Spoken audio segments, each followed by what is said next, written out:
हर हर महादेव, जय भोलेनाथ। दोस्तों आइए जानते हैं कुछ बहुत ही महत्वपूर्ण बातों के बारे में, बहुत ही महत्वपूर्ण उपायों के बारे में, जानकारियों के बारे में। पूज्य गुरुदेव के श्रीमुख से उन्हीं की कथा के दौरान जब वो बता रहे थे, तो कुछ अंश को मैं यहाँ प्रस्तुत कर रही हूँ। तो चलिए सुनते हैं उन्हीं के श्रीमुख से बहुत ही महत्वपूर्ण जानकारी। पेट भरने की जवाबदारी मेरे भोलेनाथ जी की है, क्योंकि जन्म उसने दिया है तो मृत्यु भी वो देगा, और पेट उसने दिया है तो भरेगा भी वही। पेट भरने की जवाबदारी देवाधिदेव महादेव की है, पर तुम्हारे घर की पेटी भरने की जवाबदारी देवाधिदेव महादेव की नहीं। अब पेटी अगर तुम्हें भरना है तो तुम अपने हिसाब से भर सकते। थोड़ा छल कर कर, थोड़ी बेईमानी कर कर, थोड़ा कपट कर कर, कोई थोड़ी बहुत निंदा आदि कर कर, थोड़ी बहुत किसी की प्रशंसा कर कर, थोड़ा बहुत कहीं ना कहीं किसी ना किसी रूप में पेटी अगर बनना हो तो बात दूसरी है कि आप पेटी भरना चाहते हो। पर पेट उसने दिया है तो भरने वाला भी वही। देवराज स्वयं जब तक कमाता था खुद के लिए कमाता था और ईमानदारी से कमाता था, पर जब वेश्यावृत्ति में पड़ने लगा, गलत काम में पड़ने लगा, तो उसको धन की दुगनी जरूरत पड़ने लगी। और धन की जब उसको दुगनी जरूरत पड़ी तब उसने चोरी करना प्रारंभ कर, तब उसने चोरी करना प्रारंभ करा। अब वो चोरी कर रहा, अब वो धन को चुरा कर ला रहा, अब वो धन को कहीं गलत जगह से एकत्रित करने का प्रयास है। शिव महापुराण की बात कथा एक बात और कहती है, आपके भरण पोषण की जवाबदारी महादेव की है, तो आपकी संग में अगर आपकी धर्म पत्नी जुड़ी है तो उसकी भी जवाबदारी महादेव की। बच्चे जुड़े हैं, बच्चों की भी जवाबदारी महादेव की है। माता पिता जुड़े हैं, माता पिता की जवाबदारी भी महादेव की है। पर इसके अलावा अगर आप फिर किसी अन्य नारी के चक्कर में अगर पड़ते हो, फिर कहीं तुम जुए में, कहीं मांसाहार में, कहीं मदिरापान में, कहीं वेश्यावृत्ति में अगर आप फिर पड़ते हो, फिर जवाबदारी भोलेनाथ की खत्म हो जाती है। आप, आपके बच्चे, आपका परिवार, आपकी पत्नी, आपके पुत्र और आपके माता पिता, बहन भाई, कुटुंब की जवाबदारी महादेव की है।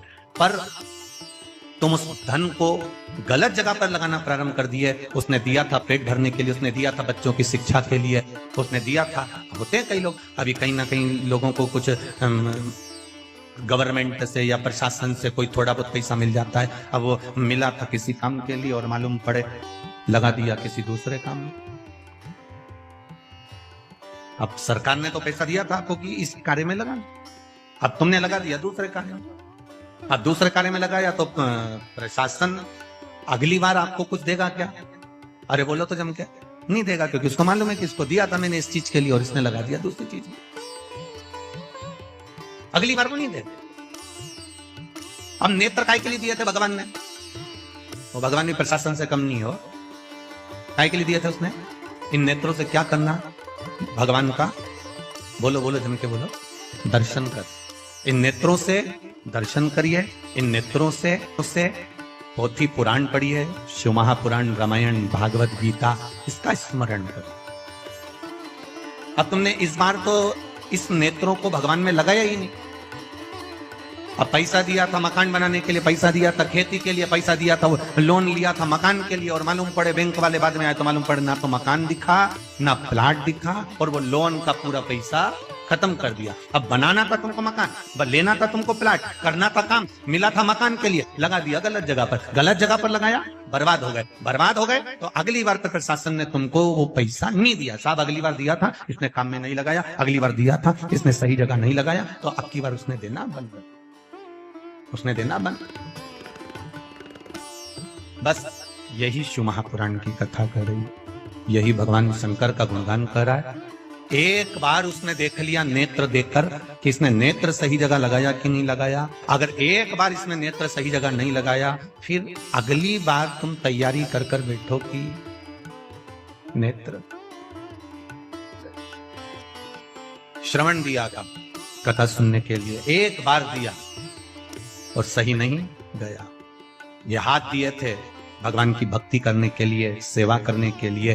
कोई बुजुर्ग है, कोई गरीब है, कोई किसी रूप में तकलीफ में है, कहीं भजन हो रहा हो तो इससे सेवा करना, और हाथ भी सेवा में नहीं लगे तो वो भी चलेगा। पांव दिए थे भगवत भजन के लिए, हमारे मालवा के संत श्री नागर जी महाराज बड़ा सुंदर कहते हैं, हाथ दिए रे तूने दाता कभी नहीं दान कियो, दयालु मैंने अवगुण बहुत कियो। पाँव दिए रे तूने दाता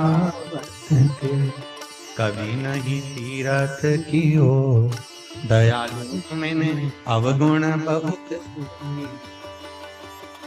नेत्र दिए रे तूने दाता बन के कभी नहीं दर्श कियो, दयालु मैंने अवगुण बहुत कियो। फिर संसार सागर में आने के बाद मैंने करा क्या? जब इतना सुंदर शरीर दिया और शरीर का मैंने सदुपयोग नहीं करा, फिर संसार सागर में आकर मैंने किया क्या? तो संसार सागर में आने के बाद मैंने एक काम किया कि कोरा कोरा कागज काली काली शाही और 10 को 20 कियो, दयालु मैंने अवगुण बहुत कियो। इस संसार सागर में आने के बाद में इस संसार सागर में आने के बाद मैंने केवल एक काम करा, 10 को 20 कैसे करा जाए उसको सोचा, उसका विचार किया।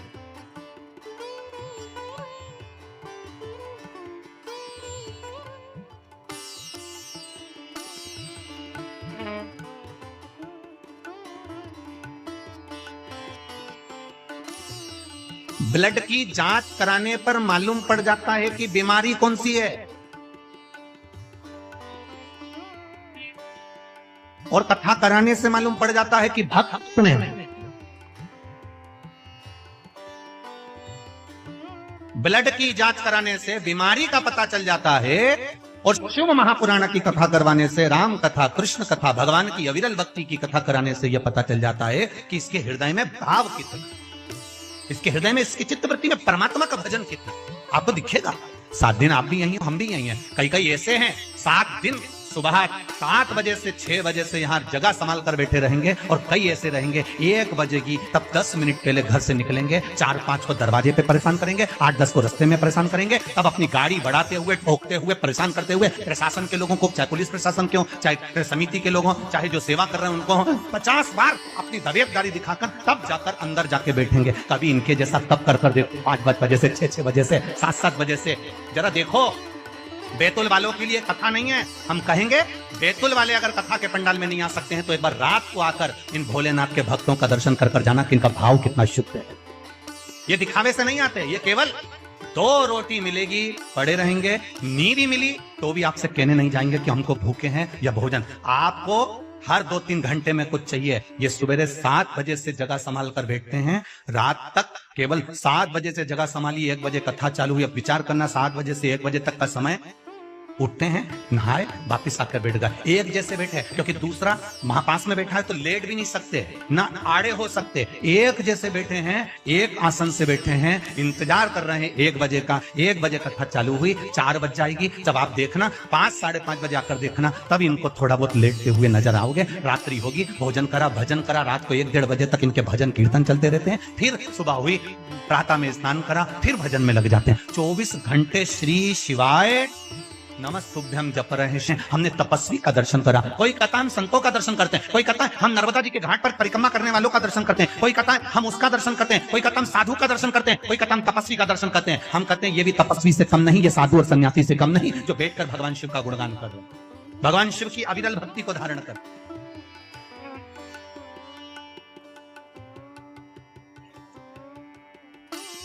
इतने बैठे हो लाखों में, ये कईयों के पत्र आए और ये पत्र और भी पढ़े, बेटा शुरुआत है कईयों के। आप भी कथा सुन रहे हो, ये भी कथा सुन रहे हैं। 2 अंतर इसके अंतर्गत में, एक अंतर का विशेष ध्यान रखना, जितनी देर सुनना है दिल से सुनना। घर से चलो तो कहकर आना, मुझे शिव महापुराण की कथा सुनने जाना है, मैं आराम से जहां जगह मिल जाएगी वहां सुनूंगी और भगवान की अविरल भक्ति को धारण करूंगी। मुझे मालूम है 7 दिन अगर मैंने कथा का रसपान कर लिया तो मेरा महादेव मेरी जरूर सुनेगा, ये निश्चित है। मुझे कथा सुनना, मुझे दूसरे की व्यथा नहीं सुनना, मुझे कथा सुनना, मुझे अविरल भक्ति को धारण करना, मुझे परमात्मा का भजन धारण करना।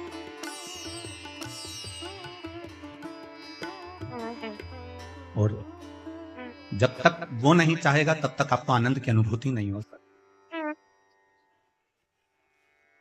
कहीं कृपा, कहीं मां ताप्ती की कृपा और कहीं मां नर्मदा जी की कृपा और कहीं मेरे भोलेनाथ जी की करुणा हुई है तो बैतुल में यीशु महापुराण की कथा मिली है, नहीं तो बाबा की कहीं योग संजोग। और वो भी कथा कोई आज की नहीं है, बैतुल की कथा की अभी इनको 1 साल में मिल गई और कथा की बुकिंग हो गई। आप पूछना इन परिवार से, 2 साल पहले की कथा बुकिंग है और 2 वर्ष पहले ये कथा बुक हुई थी, तब जाकर अब उस समय पर जो कथा का स्वरूप था उस हिसाब से इनने व्यवस्था के अनुसार चले। फिर कथा का स्वरूप बढ़ता गया, लाखों में भीड़ आने लगी, फिर व्यवस्था बढ़ी, तो धीरे धीरे धीरे धीरे धीरे धीरे कहीं कहीं शिव ने संभाल लिया, शंकर के रूप में पूरे बैतुल वासियों ने संभाल लिया और इस कथा का आनंद शिव कृपा से। शंकर भगवान की उदारता बिना नहीं हो सकती। शिव कथा कर रहे हैं। देवराज ब्राह्मण का पेट भरने का जवाबदारी भोलेनाथ जी की है, आपकी और हमारी पेट भरने की जवाबदारी भोलेनाथ जी की, हमारे परिवार का भरण पोषण करने की जवाबदारी हमारे भोलेनाथ जी की। पर तुम वेश्या का संग पकड़ लो और वेश्या को तुम यहां से ले जा कर देना चालू कर दो तो वो जवाबदारी मेरे भोलेनाथ जी की नहीं। पूरा सुखमय तुम्हारा परिवार चल रहा है, अच्छे से तुम्हारे परिवार का गुजारा चल रहा है, और तुम्हारे परिवार के गुजारा चलते चलते जब तुम्हारे परिवार में कहीं ना कहीं धन के चक्कर में अगर द्वेष हो रहा है, धन के चक्कर में अगर लड़ाई हो रही है, क्लेश हो रहा है, समझ लेना कि परिवार का कोई व्यक्ति इस धन को जरूर कहीं गलत जगह पर लगाना चालू कर दिया। इसलिए मेरे महादेव ने देने से पहले अपने हाथ को रोक लिया। जरूर हमारा धन कहीं गलत जगह पर लग रहा है, और जिसके यहाँ धन आते जा रहा है, समझ लेना हमारे परिवार में सब लोग भजन करने वाले हैं, सब में प्रेम बहुत है, स्नेह बहुत है, इसलिए मालिक भी देने में कमी नहीं रख रहा, मेरा भोलेनाथ दे बहुत। जब कहीं धन की कमी दिखे, जब कहीं संपदा की कमी दिखे, जब कहीं तुम्हें लगे कि धन कम हो रहा है, हमारा पैसा हमको कहीं ना कहीं कम दिख रहा, व्यापार कम हो गया, कमाई कम हो गई, तो समझ लो कि कुछ ना कुछ वो पैसा गलत जगह पर जाना चालू हो, वो धन गलत जगह पर जा रहा। पहचानो,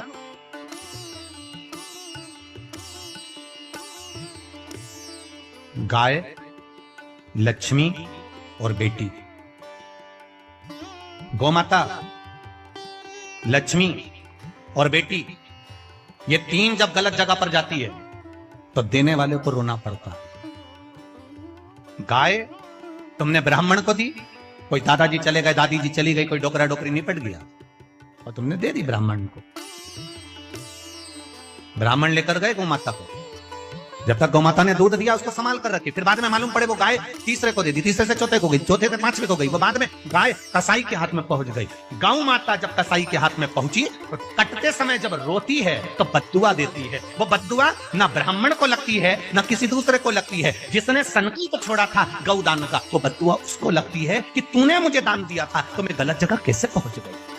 उसी तरह गौ दान जिसने दिया उस दान करने वाले को रोना पड़ता है, और कन्यादान जिसने दिया, और बेटी अगर किसी गलत लड़के के चक्कर में फंस गई और तुमने कह दिया साहब हमने तो जमाई अच्छा देखा था और बेटी को दुख है, बेटी को कष्ट है, तो उसको भी रोना पड़ता। कन्या दान करने वाले को रोना पड़ता। 2 कन्यादान वाले कितने रोए हैं जरा विचार करिए इस ताप्ती शिव महापुराण कथा।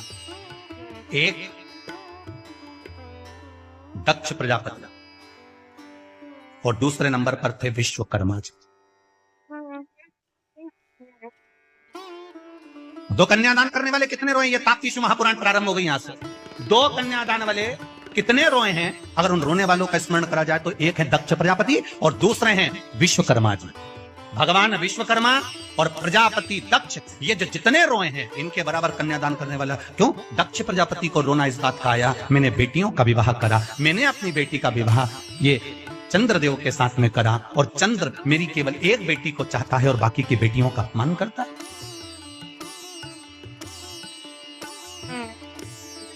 सारी बेटियां दक्ष प्रजापति के सामने आकर खड़ी हो गई। पिताजी, एक बेटी ने भी दक्ष प्रजापति से ये नहीं कहा कि हमको दुख है, बस बेटी आकर खड़ी हुई और दक्ष प्रजापति की आंख में आंसू भरे थे। एक बेटी और बाप का अटैचमेंट है, ये बेटी और बाप का हृदय है, ये बेटी और बाप का स्नेह, ये बेटी और बाप का प्रेम है, ये बेटी और बाप का स्नेह। बाप अपनी बेटी का केवल चेहरा देखकर पहचान जाता है कि मेरी बेटी को क्या तकलीफ है।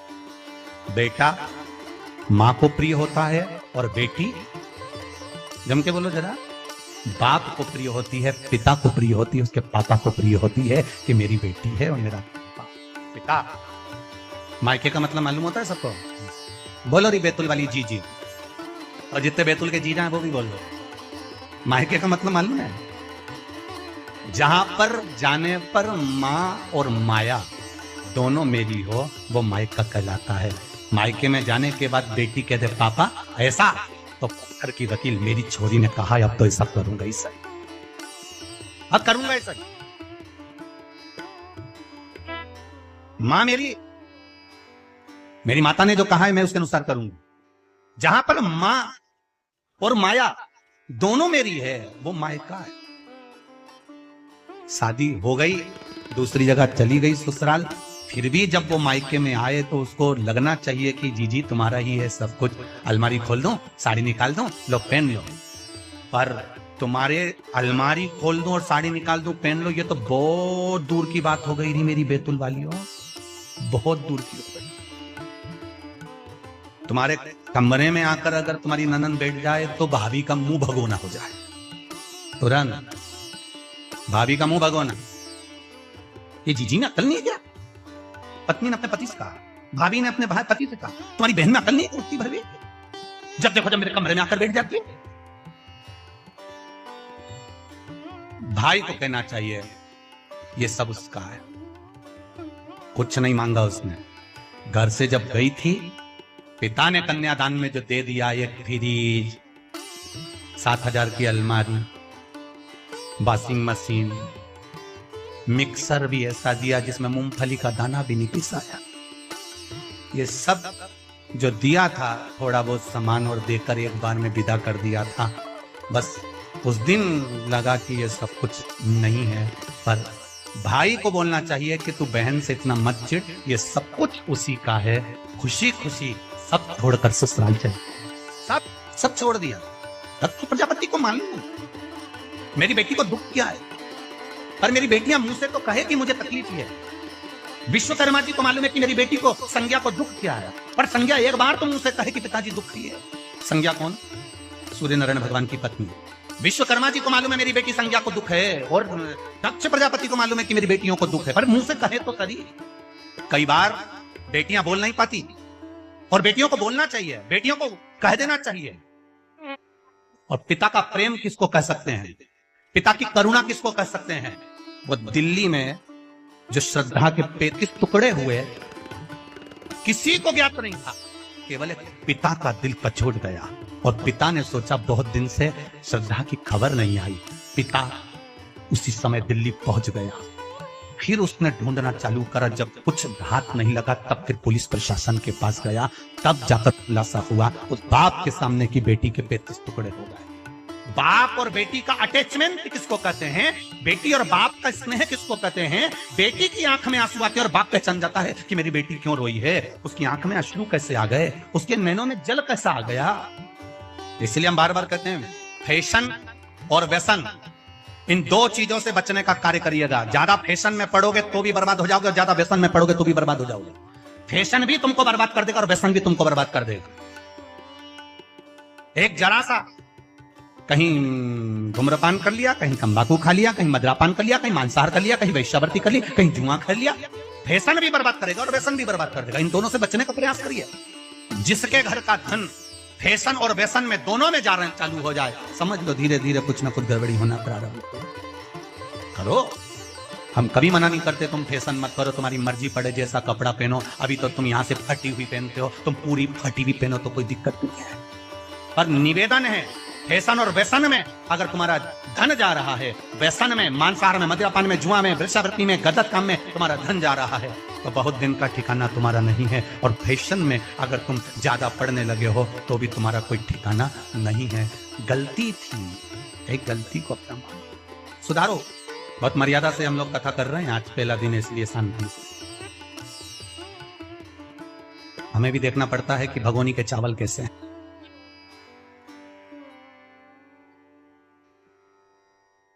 क्यों बात रही सही है, देखना पड़ता है कि चावल कैसा है।